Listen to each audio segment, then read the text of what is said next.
Olá, bem-vindo ao canal Falando Francamente, francamente com K, porque é mais fácil de achar. Nesse vídeo, vamos falar sobre diferenças sexuais, tá? Dimorfismo sexual na forma com que homens e mulheres reagem à questão nutricional e como isso interage com o comportamento. Bem, vê aí o título, né? Vamos ver o título aí. Nutrição, ansiedade e hormônios. Por que as diferenças sexuais importam na ligação entre obesidade e comportamento? Então, basicamente, o artigo vai, um artigo de revisão, ele vai falar que mesmo num ambiente obesogênico, né, submetido às mesmas pressões aí de tipo de alimentação, etc., homens e mulheres vão ter efeitos, respostas comportamentais e emocionais, né, em relação a esses nutrientes, seja se a composição corporal está mantida, um eutrófico, seja na obesidade, que são diferentes. E provavelmente essas diferenças, apesar de ele falar aqui, vou comentar rapidinho, né, que existem sim fatores sociais e culturais, mas essas diferenças também estão envolvidas com a forma que hormônios sexuais interagem em resposta a essa alimentação, interagem no organismo. É modulado por essa alimentação, interagem na ingestão, no gasto energético, etc., e volta a refletir na alimentação. Então, por exemplo, ele começa, eu vou falar aqui, mas ele começa dizendo, por exemplo, que mulheres obesas têm muito mais tendência a ter distúrbios de humor, distúrbios emocionais como ansiedade e depressão, do que homens, né, ao longo da vida. Eu vou falar isso aqui daqui a pouquinho. Então, ele mostrando que isso tem alguma coisa a ver com as diferenças sexuais nos hormônios, tá? Então, ele fala assim, né? Aí ele começa, né? Primeiro ele vai apresentar, como todo artigo faz, né? Ele vai poupando de fundo para poder chegar no argumento que ele quer. Então, ó, o IMC médio no Ocidente tem se aproximado da obesidade e os seus impactos na saúde têm sido tem criado um conjunto de sérios desafios à saúde, né? E aí ele fala, além daquelas comorbidades que a gente está mais acostumado a falar como doenças cardiovasculares, doenças metabólicas, ele diz, a obesidade está associada ao comportamento e à saúde, né? Então, associada a efeitos no comportamento e na saúde mental, tá? Curiosamente, nada a ver com o vídeo, né? Mas curiosamente, hoje eu estava procurando um artigo sobre obesidade e saúde mental, só fazendo um parênteses aqui, e aprendi um outro termo, né? Que eu não conhecia, que é obesidade mental. E eu achei que era alguma coisa a ver de comportamento, não. E aí isso aí é aquelas pessoas que têm muito conhecimento e não usam esse conhecimento porque é retida, né? Ficam obesas no conhecimento e não vão para frente. Ou seja, um novo termo que eu não conhecia e tá aí. Mas voltando aqui, né? Aí ele fala que então, que o MC está aumentando, que a obesidade está associada com aqueles problemas que a gente conhece, mas também ligados a alterações de comportamentais e desordens mentais. Aí ele fala que é uma relação bidirecional entre, por exemplo, aí você vê, a severidade da obesidade determina a gravidade das alterações de humor. Por outro lado, pessoas que ainda não são obesas, mas têm alteração de humor, como depressão e ansiedade, têm maior propensão a ser obesas, ou seja, bidirecional, né? Então, até aqui ele falou, na verdade, uma tentativa de localizar o estudo. Aí ele começa a entrar no ponto que é justamente essa questão das diferenças sexuais, né? Ele fala, dessa forma, ele passa a falar da questão, então ele fala assim, os fatores sociais e culturais contribuem para essa ligação entre humor e obesidade, mas não explicam toda ela.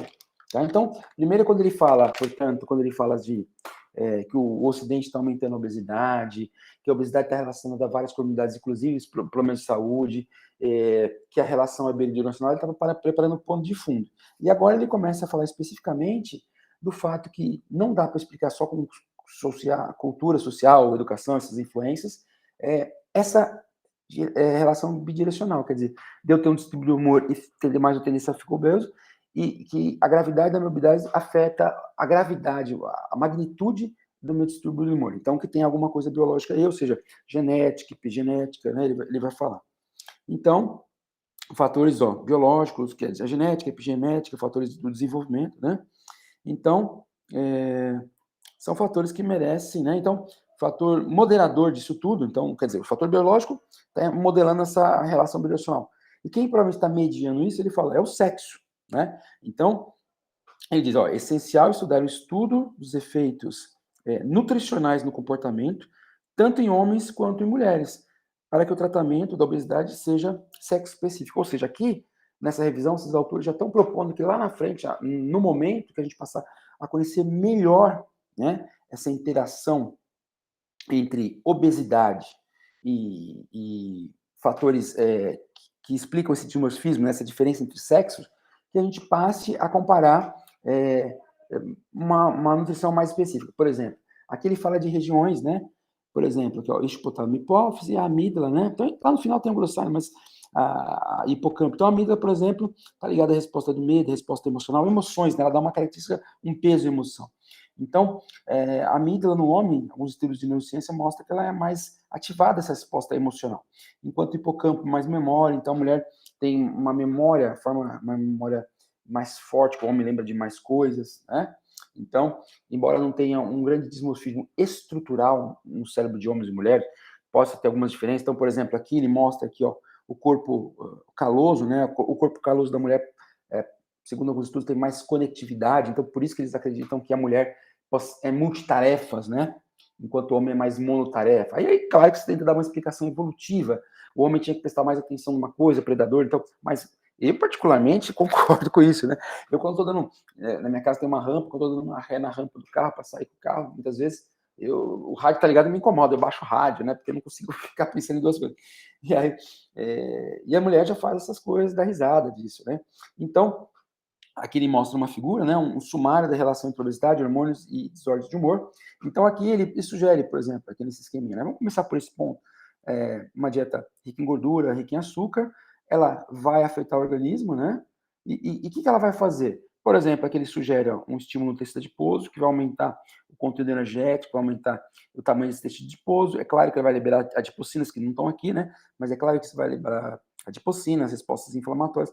Essas adipocinas vão promover a inflamação e mesmo a parte dessa inflamação, você já vai ter o efeito aqui do tecido adiposo, adipocinas, ó, aqui a seta sugere aqui, ó, bloqueio da testosterona, inclusive, né, na verdade, aumenta esse tecido adiposo, aumenta a aromatização, aumenta a atividade da aromatase, então testosterona passando para estrogênio, né, então, aquela coisa lá, quando os indivíduos tomam, pode dar ginecomastia, etc, né, então, a testosterona aqui, ó, diminuindo, tá vendo? Aqui a testosterona diminuindo. No homem, isso tem a ver com um monte de coisa de doença, resistência à insulina, processamento no cérebro, enquanto aumenta o estrogênio aqui, ó, só por esse aumento. Mas, e aí também, ó, diminui, está mostrando aqui essa ação do tecido adiposo aqui, ó, da própria alteração desses hormônios também, consequência do tecido adiposo, ó, alterando serotonina. E a serotonina está envolvida com série de bem-estar, processamento, lá no funcionamento de estresse, de ingestão alimentar. Tá? Então, aqui, você vê, o começo da dieta, mexeu com a adipocina. A adipocina já alterou a testosterona para baixo, aumentou o estrogênio para cima, já mexeu com serotonina. Né? Então, hormônios, né? Aqui já, ou seja, já mostrando aqui um efeito de dismorfismo, de diferença sexual, porque o homem tem mais testosterona, né? E a mulher tem mais estrogênios. E aí, já mexendo aqui com a serotonina, também causando inflamação nos tecidos e neuroinflamação, e isso volta aqui, ó, né? Isso volta. Então, você vê aqui, ó, tanto a neuroinflamação, olha aqui mostrando desordens de humor, né? A serotonina também mostrando desordens de humor.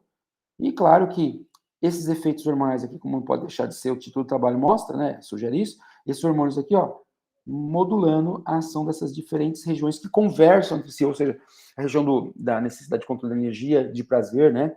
Da alimentação, conversando, e elas aqui, né?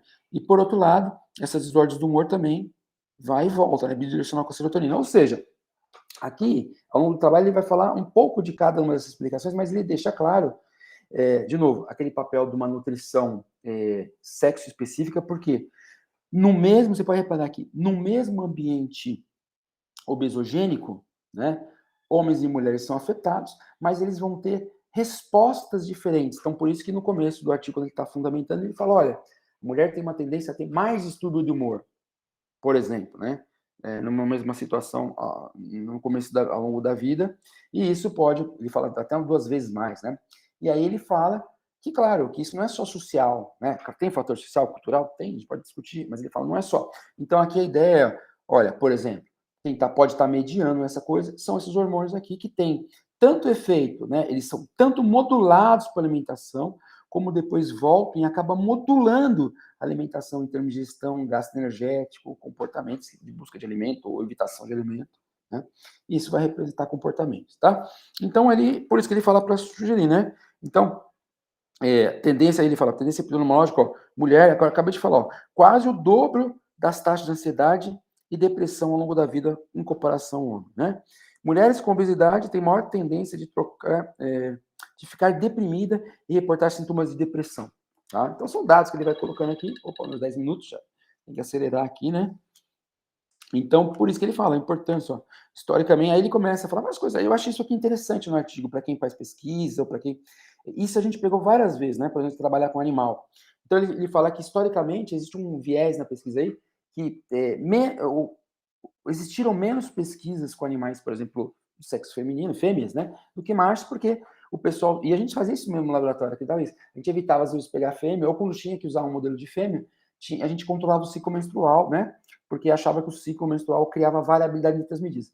Só que estudos têm mostrado que nesses modelos animais, a variabilidade induzida pelo ciclo menstrual nessas medidas aqui de comportamento animal e tal, não são tão diferentes, não são significantes em termos de diferença em relação à variabilidade dos animais. Então ele fala que essa crença enraizada há muito tempo, que o ciclo menstrual no animal, por exemplo, vai causar uma grande alteração na medida, está errado. Achei bastante interessante aí, né? Então ele fala, a variabilidade nos dados de fêmeas não é maior que a variabilidade nos dados entre machos, né? Então, aí ele começa a falar da importância do que está na figura aqui, os hormônios podem estar interagindo com os vários componentes do sistema nervoso central, né? E são afetados pela própria intervenção nutricional. E eles falam, ó, nós acreditamos que os hormônios sexuais e o dimorfismo sexual, que é a diferença entre os sexos, podem ser um elemento chave, faltando para o nosso entendimento do impacto nutricional sobre o comportamento emocional. Então, quer dizer, não dá para explicar a diferença de comportamento emocional, por exemplo, o comer emocional, né? Diferente do homem e da mulher, não dá para dizer que é só social, não dá para dizer que eles acreditam que é sim esse elemento nutricional chave aí, tá? Então, ele vai falando que justamente que os hormônios vão modulando, como eu falei agora, através da ingestão alimentar, através da adiposidade, através do gasto calórico, né? E aí ele comenta algumas coisas, por exemplo, que testosterona e estrogênios, né? Eles diminuem a adiposidade. A testosterona e o estrogênio diminuem a adiposidade, enquanto a progesterona aumenta a adiposidade. Então, de novo, testosterona, estrogênio diminuem a adiposidade. Progesterona aumenta a adiposidade. Uma informação interessante, tá? E aí, recomendações de saúde devem ser específicas por sexo, né? Então, ele fala... Aí, eu comentei, o homem, quando começa a acumular mais tecido adiposo, aumenta a atividade da aromatase, que eu falei, aumentando a conversão de testosterona para estrogênio, né?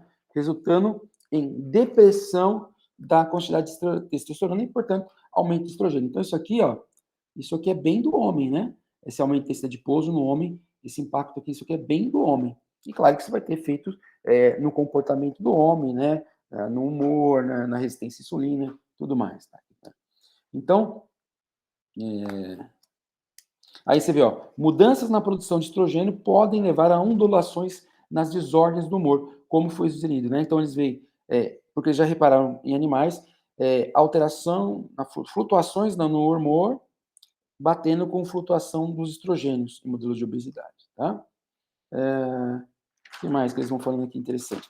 Eles vão fazendo diferentes sessões, né? Aí eles falam dos neurotransmissores, onde eles vão falando assim, tem vários, aí ele cita basicamente a questão da serotonina, aí que fala que a baixa serotonina vai aumentar a ingestão. Então, isso aqui, essa serotonina aqui que está na figura, essa baixa, vai modular essas regiões aqui que estão envolvidas tanto com prazer, com a fome, vamos pensar, fome hedônica, o apetite, como a fome da necessidade energética, vão alterar, e, por exemplo, nesse caso aqui que ele sugere, pode aumentar a ingestão calórica, reforçando a obesidade, piorando o quadro. Né? Por outro lado, o que ele fala aqui, né? O aumento da serotonina já contraria, aumento da serotonina já estaria impedindo, diminuindo a ingestão, porque inibe o neuropeptídeo Y, que está ligado à fome. Então, serotonina aumentada, né? Mais prazer, apetite. Não pode esquecer essa questão dos remédios inibidores da recaptação de serotonina. Que mais?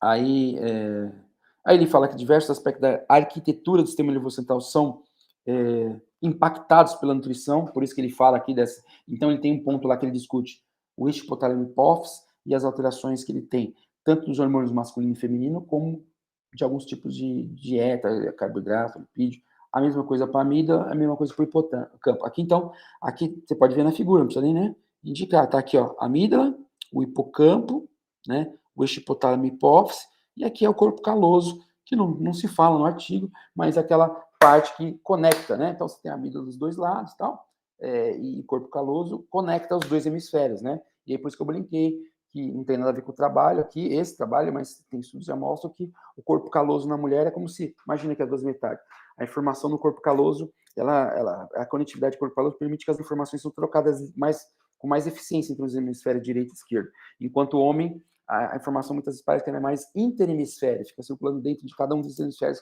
não tem tanta conectividade. Né? Por isso aquela coisa que acredita-se, né, que atribui talvez a mulher ser mais multitarefa e o homem menos multitarefa, né? Então, aí ele vai falando, né, das coisas, né? O hipotálamo hipófise, que quando está desregulado, está envolvido com a obesidade, ó. O hipocampo é também mobilizado para essa questão de dismorfismo, diferentes hormônios, né? Por exemplo, como se vê na variedade do ciclo menstrual, ele vai comentando. O problema não, de certa forma, o que se tem muito nesse trabalho, muitos modelos animais, muita coisa de modelo animal. Né? Então ele fala, na fêmea, quando você dá tal coisa, faz isso, ela é mais sensível, no macho é menos, ou no macho é mais, conforme ele vai falando. E claro que aí são condições que nem sempre você vai conseguir extrapolar para o ser humano. Então você vai criando esse modelo aí. Aí ele comenta, ele chega na última seção que é da inflamação, ele fala a neuroinflamação em regiões envolvidas na percepção do nutriente, essas regiões aqui, né? Percepção do nutriente, emoções e codificação de memória. Isso pode mudar o comportamento, né? Por exemplo, em termos de ansiedade, é o comer emocional. Aí ele fala, por exemplo, da questão de buscar alimentos durante o comer emocional, pode ser gordura, né? Aí ele fala assim, mudanças... Então ele fala aqui, ó, uma das coisas que ele fala em relação a essa seção de inflamação. Mudanças na saúde metabólica frequentemente elas ocorrem quando a ingestão de macronutrientes consiste de alta ingestão de gordura e açúcar simples com um consumo mínimo de proteína. Então, ele está falando aqui dos animais, ele vê que assim, tem muita alteração de saúde metabólica, né, nos animais, você vê assim, e essas mudanças de saúde metabólica vão acontecer quando você aumenta o consumo de gordura saturada, o consumo de açúcar simples, é o que está aqui, né, essa parte da figura, e aí isso vai ter, desculpa, aumento de gordura saturada, diminuição do carboidrato e diminuição da proteína. Opa, tapa na cara aqui de novo. Tá? Vamos dar um tapa na cara aqui para ver se o cérebro funciona. Aumento de gordura saturada, aumento de açúcar simples e diminuição de proteína. Então, isso aí está ligado à alteração da saúde metabólica, tá? E ele, inclusive, fala, cita em humanos também, né? Que é isso aí vai estar tá ligado à resistência à insulina, obesidade visceral,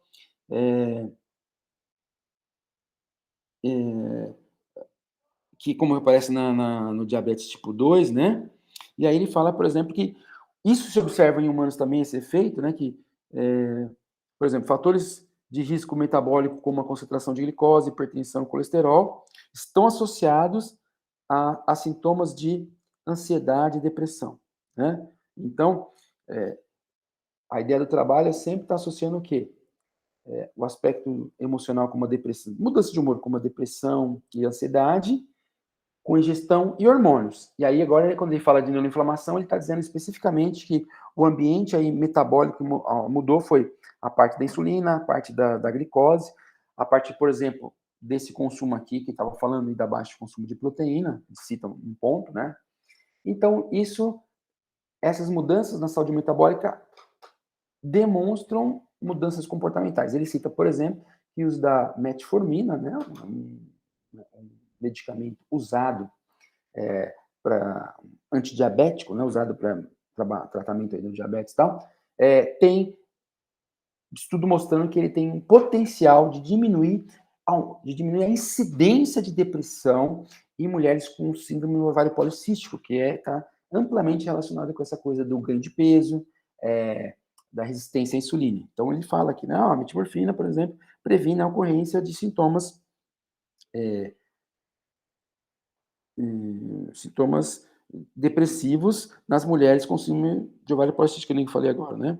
Então, ele fala, olha, no final já vai falar, existe uma relação, uma existência de uma relação multifacetada entre o impacto da nutrição dos hormônios sobre o comportamento é significante. Então, quer dizer, esse monte de interações aqui dos hormônios e dos nutrientes no comportamento, né? Então, dos hormônios e dos nutrientes, é claro que os nutrientes vêm aqui por mecanismos diretos e indiretos.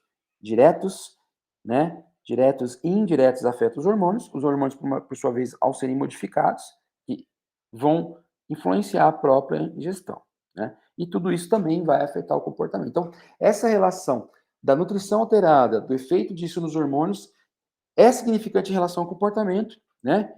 E merece uma consideração em futuros estudos, para que nós entendamos e possamos entender melhor o que eles falam o tempo todo no artigo, que é o quê? A necessidade de se fazer uma nutrição específica, né, para sexo. E aqui, por exemplo, ele cita-se, né, quais são os caminhos para pesquisa futura. Então, termos de pesquisa futura, né? Em relação à composição de dieta e a interação de hormônios e comportamento. Como é que você vai mudar o conhecimento disso, né?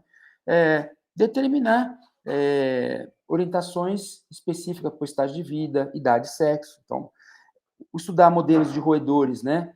Que induzam obesidade e possam estar envolvido com obesidade. Então, por exemplo, como é que eu vou entender melhor o efeito de diferentes dietas, né? Porque pode ser diferentes alimentos, né? É nessa coisa do dimorfismo sexual. Então ele fala aqui, ó, usar modelos de roedores que causam distúrbio metabólico usando, por exemplo, dietas ricas em sacarose, frutose, outros com high fat diet, outros com dietas só de açúcar e gordura. Então, usar essas diferentes combinações de diferentes dietas, né? Induzindo a obesidade, todos eles induzindo a obesidade, e ver como a composição da dieta diferente mexe com o comportamento, se é que mexe, né?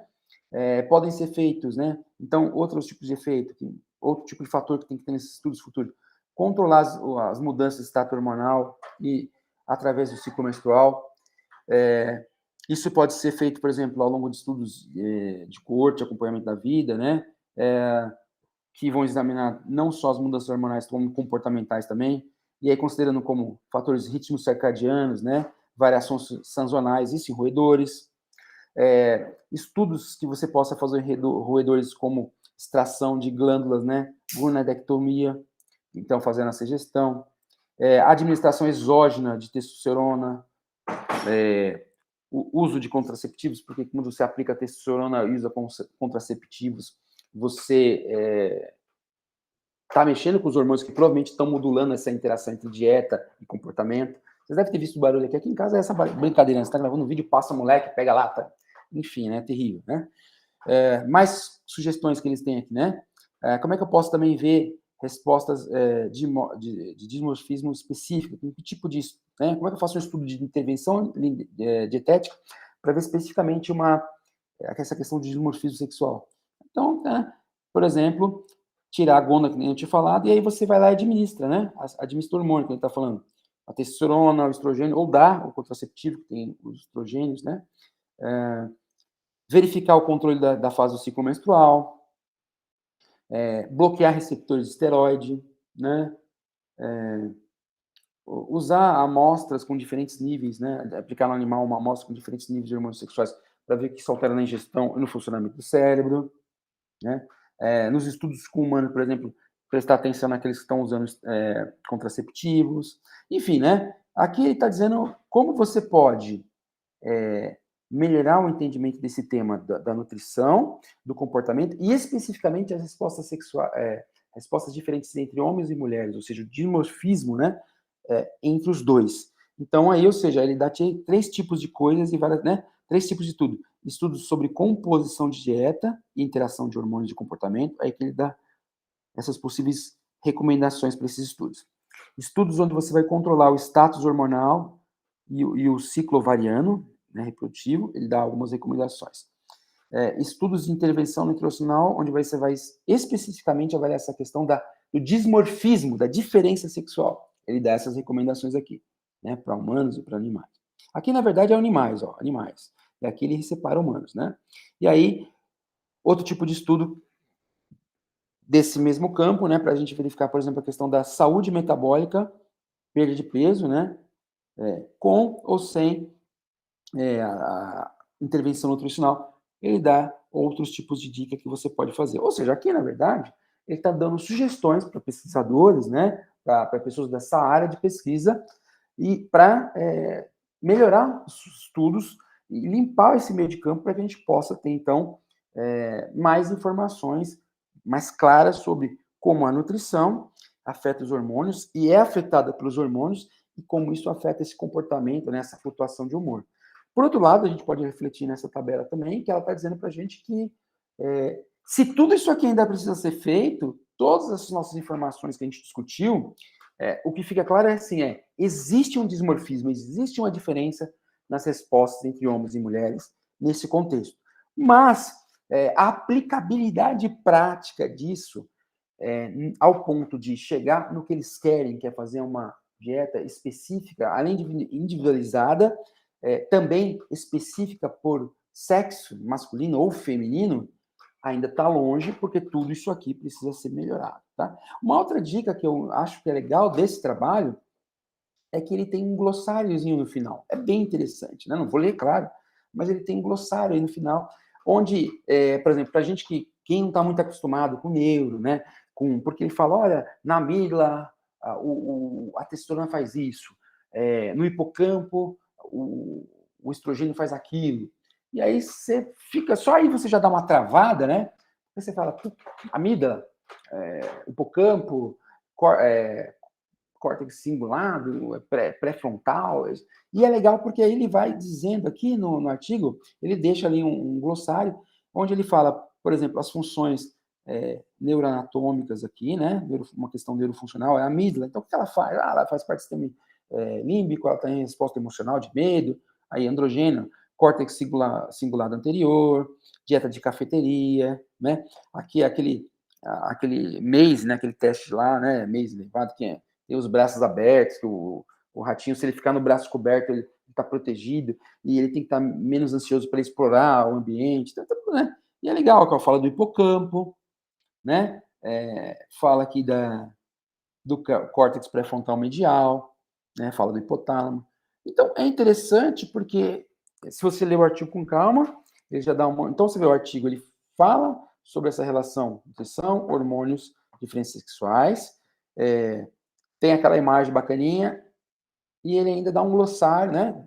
Faz uma recomendação para futuros estudos para quem gosta disso, está interessado, quer trabalhar com isso, e ainda faz um glossário aí bacana serve como um guia de estudo para quem não está acostumado com essas áreas. E aí, quando você pode, de repente, ler o artigo e vai no glossário, ou você depois dá uma boa estudada no glossário e relê o artigo, vai ficando mais fácil, tá? Então, gente, é isso aqui, né? Eu procurei uma imagem, não tem nada a ver. Eu procurei uma imagem de homem e mulher, né? E emoção, e não achei. Aí eu pensei assim, né? Nessa hora o Titanic não estava afundando ainda, né? Mas com certeza, diante daquela tensão do navio afundando, né? Vai haver uma resposta de estresse, ansiedade aí diferente, né?